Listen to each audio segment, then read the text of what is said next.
Do you want to know how to play fast?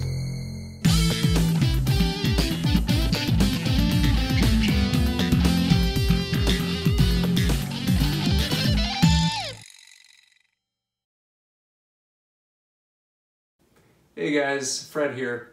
Today I'd like to talk to you about something that a lot of us think about. It's something very important in a lot of musicians playing. It's an aspect of your playing that you're always trying to improve, and that is how to play fast. So, you know how to make a sound, you know how to play music, but you want to be able to do everything way faster. You know, you want to be able to do it as fast as you can. Well, have I got news for you? You gotta slow it down. That's right. You can't play fast and controlled unless you know how to do what you want to do fast, slowly. So when you want to learn a lick, or like just anything you want to learn, and you want to be able to get it up to a certain speed, it's one thing to get it up to speed, but it's another one to get it up to speed controlled.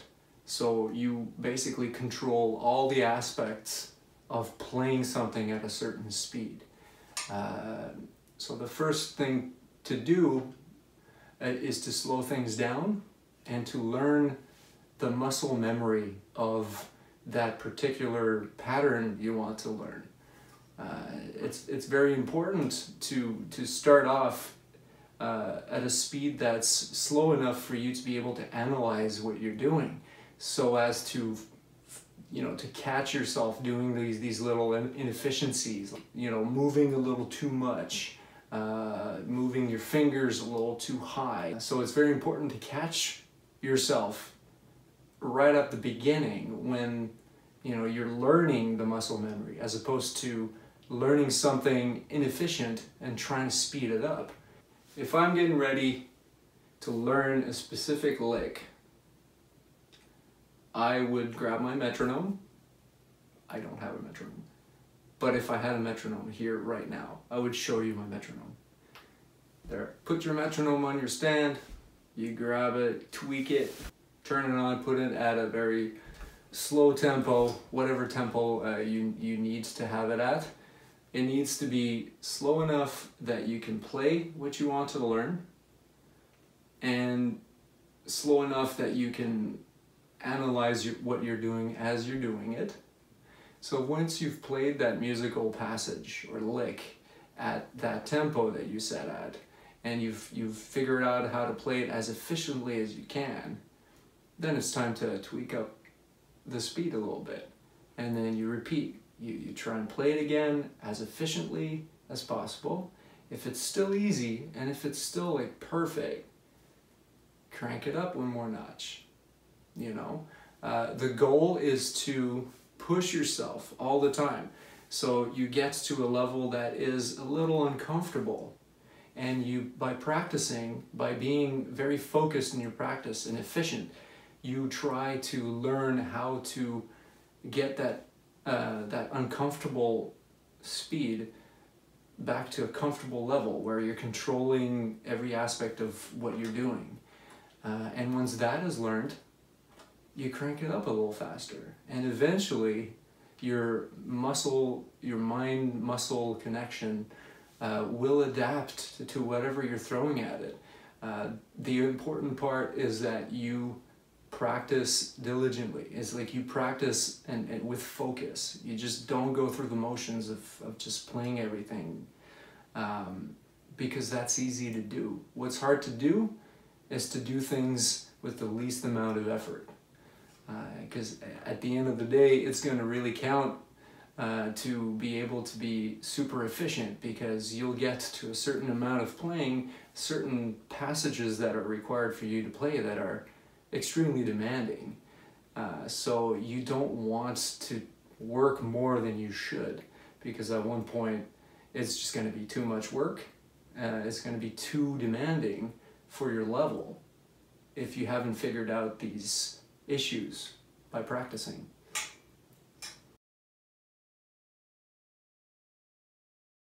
So you're sitting down You have your music, you have your metronome, you know the speed at which you want to start something at to practice. But what are you looking for when practicing? For me, I'm looking for two specific things.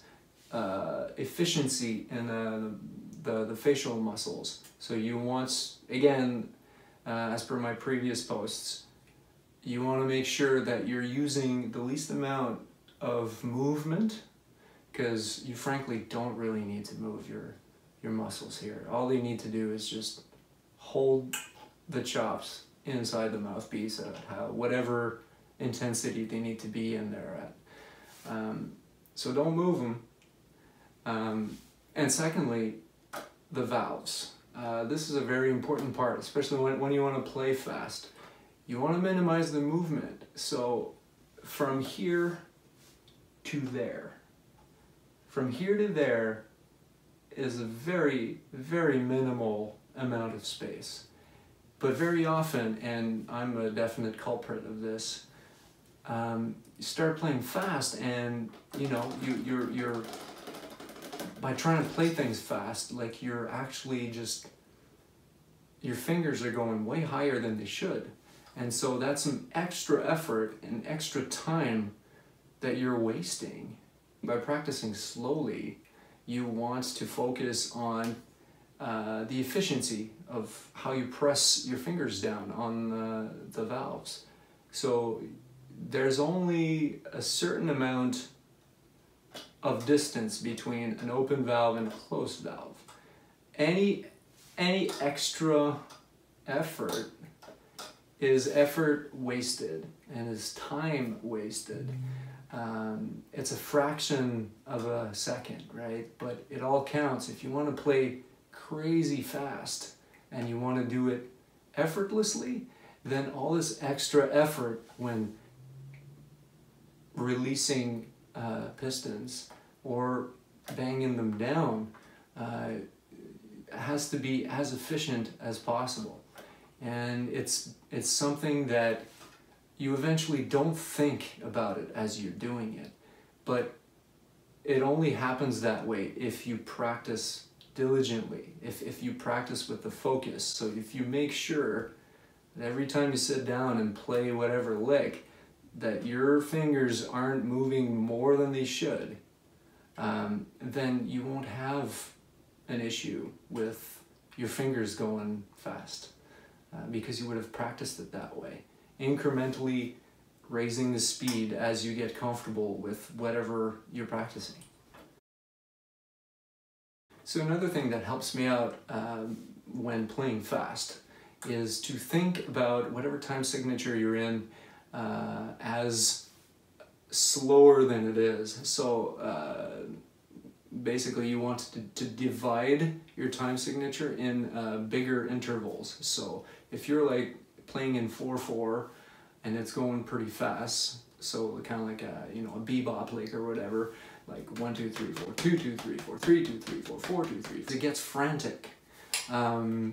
So what I like to do is just think of things as just a slower, like half of the speed that it actually is at. Just think of it as like a 2 2, for example.